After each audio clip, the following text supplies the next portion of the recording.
Welcome to the 2018 Year in Review for Channel 18. With me today, Station Manager Sarah Beal. Sarah, welcome. This is an exciting week for us. Yeah, there's a lot of great things that we did this year as Channel 18, and this is our chance to kind of highlight all of the wonderful interviews, segments that we have created here as a team. So it's one of my favorite things because I think it gives people a chance to see all of the work that we've done, and we give them a little taste every day. So we're gonna all week have a different segment, environment, and we're gonna do community and seniors, youth. But first, what we're gonna really kind of do today for this is we're gonna talk about the changes that have happened here over the last year. It's been enormous. Yes. Starting with, I was hired. You were hired, yes. Paula came on in March, and you hit the ground running. And coinciding with your starting, we also made major upgrades to our TV studio. So there's been a lot of changes here at Channel 18 this year, and they've all been for the good. Right, so the studio being upgraded, all HD cameras, new lighting, that we have a new layout for the studio as well. But we also upgraded all of our field equipment. Yep, which was so wonderful. We had really great cameras that we'd been using, but the cameras after a couple years get a little old, the technology changes, and we had a chance to get all new cameras. They're a little bit more compact, easier to carry around, and they're doing a good job. I think they're making all of the things that we create wonderful. Look great. We also brought on, for the first time, we're fully staffed our history. So in October, Stone Dow. Yes. It was so wonderful to be able to be fully staffed for the first time. We have 4 people working under Channel 18. There's been 4 people, but it's, there's been a split. We used to be under the IT department, now we're under community services. Half of us were under town manager's office, half of us were either under IT or community services, and now all 4 positions, Channel 18, fully staffed. There's you, me, Stone Dow, who started in October, and Chris Letta, who's been here for, it'll be 2 years this year coming up. So right, and I have to tell, a fantastic team. We work really well together. The numbers are going to prove that out because boy, did we produce an enormous amount of content this year. We did a lot of work this year. It's pretty amazing when you kind of pull everything apart and look at it. Like, we did 376 meetings. That's in 1 year. So that's, if you think about it, that's more than a meeting a day. Right. Because we have a lot of days where there's more than one meeting. We're all going off in different directions. Right. So 376 meetings. That is astounding. We cover, I think the town of Barnstable covers more meetings than, I would venture to guess, any town government station in the state of Massachusetts. Right. I mean, there's barely any meetings that we don't cover, and the ones that we don't cover, we may be covering soon. Right. So, I mean, from planning board, school committee, conservation commission, golf committee, Old Kings Highway, Barnstable Historic, Airport Commission. We're Site there. plan, Board of Health. Right. I mean, We can keep going. Go down the list of departments, 376 meetings. But we also, in studio, which kind of was weird, we did 376 studio interviews. Mm-hmm. So that astounds me because it's one of those things where you look back and saying, geez, okay, so that's why I was tired last week. Yeah.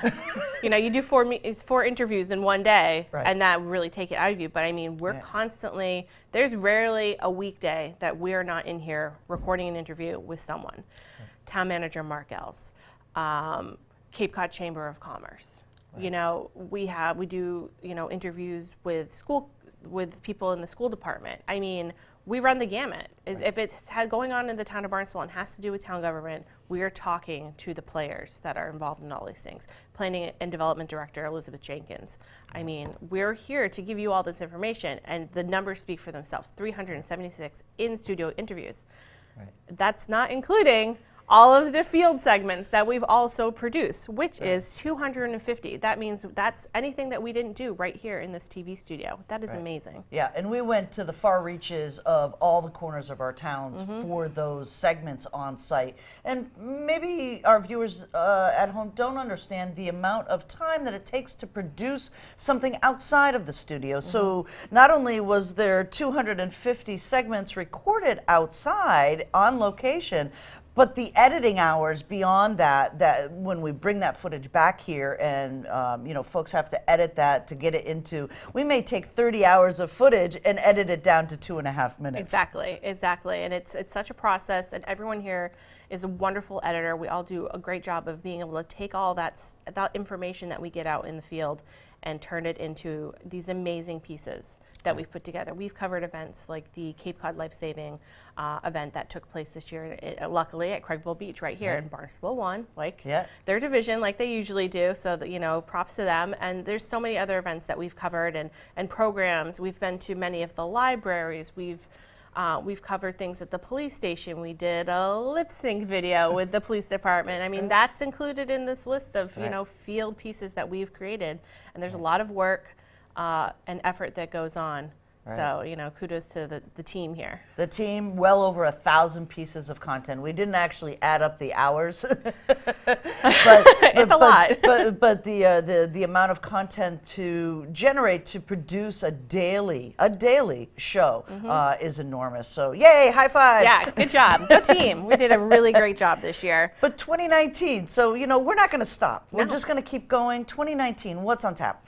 We're going to continue creating a wonderful news program every day. Barnstable Today is really kind of like the cornerstone of Channel 18. Aside from the meetings and everything we do, Barnstable Today is our way to keep all of the residents and the visitors in the town of Barnstable informed of what's going on. Right. And we give you so many chances to catch this show, and that's just going to continue in 2019. We started going live on Facebook this year. We're going to continue doing that next year, and that has been really amazing to see how many people watch live on Facebook. Right. It's amazing because you think, Facebook Live, but people are watching it on their phones. And they're interactive too, because you can leave comments and you can ask questions while the show's actually going on. Yeah, it's pretty amazing, and I'm really excited that we were able to offer that this year. Another thing that we started this year, we're going to continue next year, is agenda chaptering for our meetings.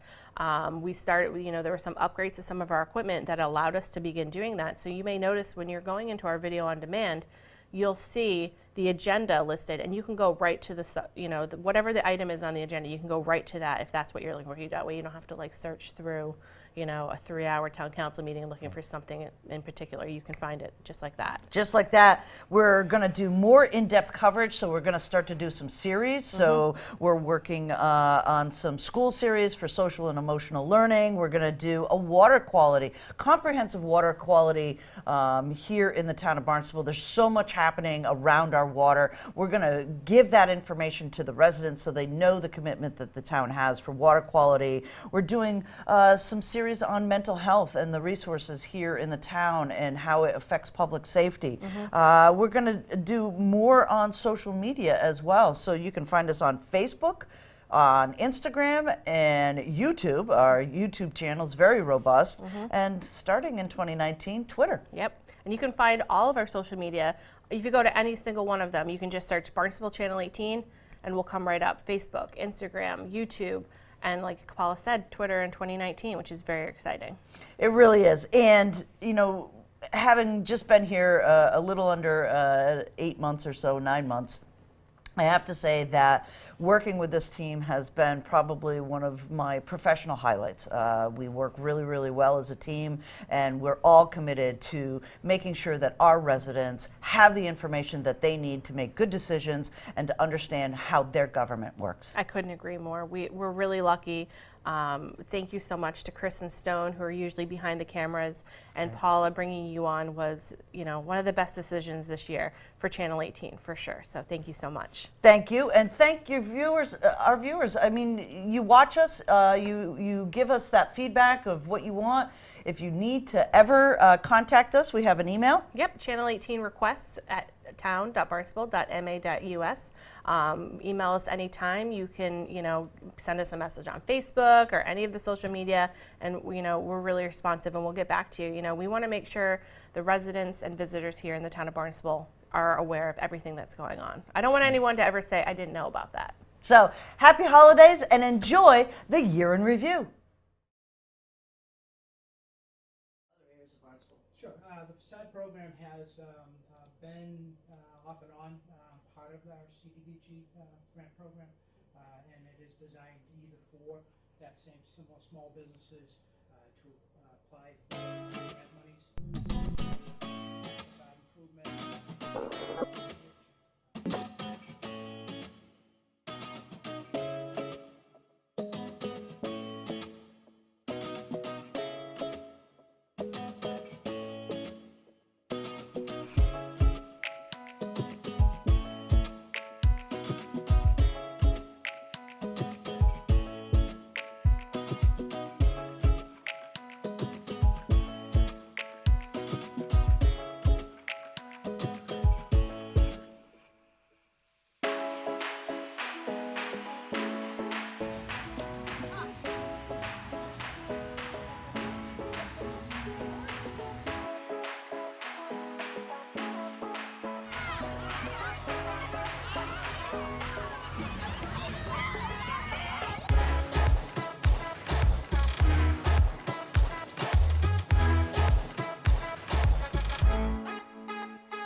An intergenerational tea party, a new spiffy car, and a community coming together to provide a holiday meal to shut-ins.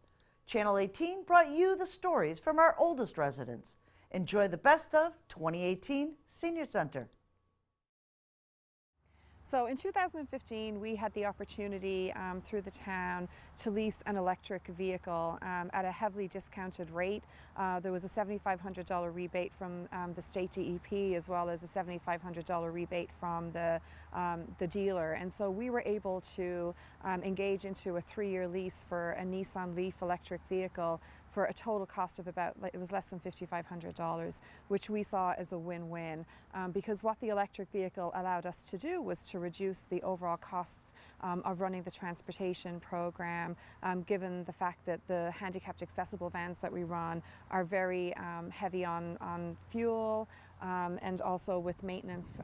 The electric vehicle offered us an opportunity to provide our transportation services to older adults that really don't need to have the handicapped accessible transportation that the vans provided. Well, after we saw what an enormous asset it was to the seniors here for all their transportation needs, we could see what a huge difference it made for them. And so when the time came that the Leaf lease was up, we were already looking forward to what the new car would be, and we were just so excited about it that they would continue it. And at one time we thought, well, would we keep the lease and and buy it? And it was just decided that we really needed a vehicle that could do both, because the Leaf was limited to how far it could really go. So to take some of the stress out of that to the drivers, we thought that having both the hybrid was definitely the way to go. The new Camry runs on electricity that's generated by gasoline. It goes 55 miles to the gallon, but I think we're doing a little bit better than that. And the cost of it is so much less than trying to drive a van. We do have 2 vans, but we use the second one only as a backup. About a year or so ago, we had started planning, knowing that we were in the final year of the lease for the Nissan Leaf. And some of the things that we talked about, that we felt that this was such a wonderful enhancement of the program that we definitely wanted to continue to utilize an electric vehicle. But the Leaf only ran on the electric charge, so one of the things that we wanted to do was introduce a hybrid vehicle, which would give us a little bit more ability to provide longer distances, because when the charge runs out, it will actually convert over to gas. So that was a benefit, and we also felt like we needed a larger vehicle that was more comfortable for the clients that we transport. And so we were able to find a lease, working with the purchasing department, for a 2018 Toyota Camry. Luckily, our friends group, who were so supportive of the initial 3-year lease and really understood how important this was to us in providing a vital service to seniors in our community that can no longer drive themselves to get to appointments in the grocery store, in the bank, and to the senior center, to our day program here. They fully supported continuing having an electric vehicle, and they agreed unanimously to fully fund the 3-year lease on the Toyota Camry, which came to just over $9,000. It's very convenient for the drivers and the clients. They enjoy the fact that they're closer to the driver and to each other, and they communicate with each other more freely than they would if they were in the van and spread apart by bigger seats and everything. We have volunteers that drive the Camry, and the volunteers are more apt to volunteer to drive the car than they would the van. I still need people to drive the van if possible, but I still need some backup for the Camry also. We use the Camry for doctor's appointments mostly, and our adult supportive day program. We use it in the morning and the afternoon, and that was one of the things with the Leaf, Nissan Leaf, was that we couldn't run it all day long. We had to have it off around noontime so it could charge up again for the afternoon. In order to support the adult supportive day program more, we needed to have a second vehicle to be able to transport our clients to the program and home from the program. If you are interested, if you're a senior over 60 years old or disabled adult, you can call for a ride here at the Senior Center at 508-862-4752. It's been really beneficial to us. For the last month or so, we've had the Camry. It's now in action. It's out there on the roads throughout our 7 villages every day, and our clients, as well as our volunteer drivers and the board members of the Friends who voted to support it, are all in love with it, and it's just been a wonderful enhancement to our program. We're just pleased and proud to be able to help, our seniors here. That's what we do, and we love doing it. So I'm very happy about it. I'm really thrilled, and I'm glad we're able to do it. Class of 2020, members of the Barnstable Youth Commission and the Barnstable High School Chamber Choir joined residents of Barnstable over the age of 90 at the Senior Center's annual Intergenerational Tea. This event is held each year to celebrate residents that are over the age of 90 and also to celebrate the town's oldest resident. This year that honor goes to Dorothy Robinson. And we know Barnstable is a great community, right? We all love Barnstable. And what we're celebrating here today, we're celebrating the best of Barnstable. We truly have the best of our town. All the way from our oldest resident, who's 105 years young, Dorothy Robinson, who I have to tell you a little quick story about Dorothy. Dorothy celebrated her 105th birthday in January, and we had a little party here, and it was a lovely event. We were just all honored to be here with her on that day. It was really a momentous occasion. And I had asked her, so what are you doing these days? She loves to read. And I asked her what she was reading, and she said she was fascinated by a book on the geology of Cape Cod. So this just goes to show, I'm sure you students don't really get that much excitement out of geology or geography or whatever it is, but this is why Dorothy is with us, because she's inquisitive, she's curious, she's never stopped learning, or having an appetite for new things. Dorothy is, the longest lived person, and when I say longest lived, she's still living very much. She just got back from a trip to Florida at 105 years old. So we're so grateful that she's with us today. Dorothy last year was presented with the Boston Post-Cane Award as the oldest resident, and we hope she will continue to be the holder of that award for many years to come. But we're so excited that she's here as our guest of honor. But we are also joined in this room today by about 50 of those 600 citizens over 90 are actually in this room. That's an amazing opportunity for all of the students that are here from Barnstable High School, the class of 2020, from the Youth Commission, from the Chamber Choir, to engage and interact and make the most of the time that you have together, because it's really amazing what you can all learn from each other when you just sit and spend some time.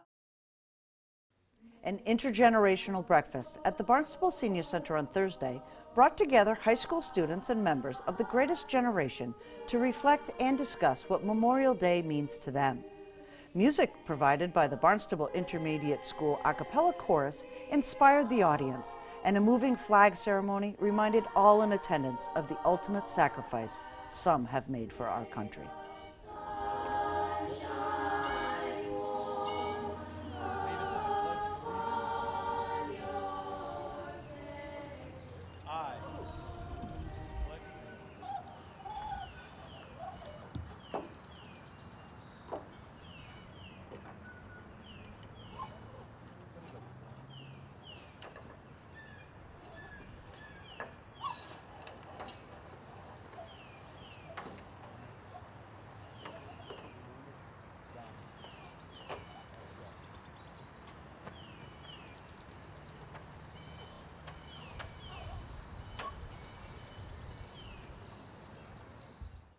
Such a meaningful opportunity that we want to take advantage of to bring veterans, students together, and members of the public as well, to really sit and have a meaningful, engaging discussion about the sacrifices that so many of our veterans have made.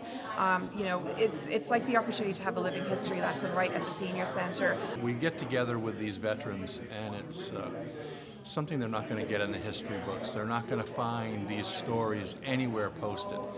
And they have, Madeline was mentioning, it's an opportunity to be able to just dive into some of the things, ask them questions, get answers to things that they're never going to know. And this is something that is being passed on from generation to generation. Like I said, the World War II veterans are slowly going. Within about 10 years, we're not going to have very many at all with us anymore. And those stories, those experiences, unfortunately pass on with them unless we pass them on to the next generation, and we tell them the experiences that we've had as veterans. I think every year we're here, it's a gift to us to be able to participate and experience this in some small way. And we always ask if there are any students in the room who are planning on entering the military when they graduate, and typically there are a couple, which just shows that this spirit of service that is within the younger generation. I think for the veterans it gives them a good sense of pride too, and it's always a really amazing, the ability to connect those, newest recruits, that are going to enter the service, to be able to connect them with people who were in service many years ago. It's just, it's really, honestly, just a blessing for us to be able to provide this opportunity.